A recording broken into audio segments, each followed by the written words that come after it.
Good morning, everyone, and welcome to another episode of Getting to Know Our Heavenly Family. Yes, even without the beard, I'm still Regis O'Neill. Hopefully you can still recognize me.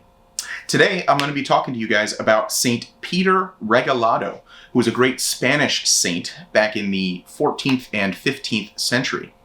He was born in Valladolid, Spain. Hope I pronounced that right. So if you're a Spanish speaker, let me know how I did. He was born in Valladolid, Spain.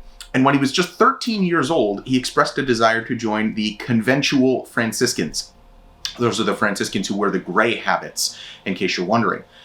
So he joined the order at that very, very young age, and a few years later was ordained a priest.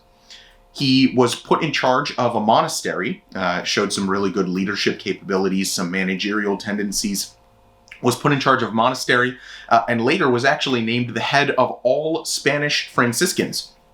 Pretty big honor, considering that even back then, or maybe especially back then, Spain was a real powerhouse with a huge population. He was known for his work with the poor and the sick, and there were actually even some miracles attributed to Saint Peter Regalado when he was working with the poor specifically.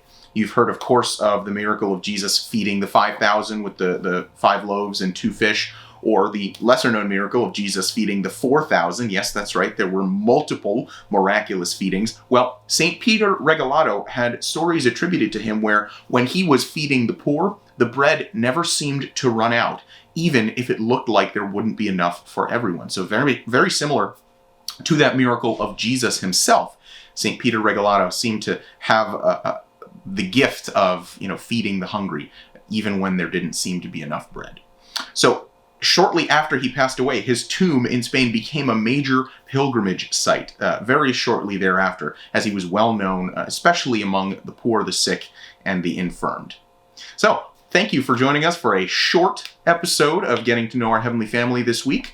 We'll be right back here next week with Father Romans. Thank you guys so much for watching, and we'll see you next time.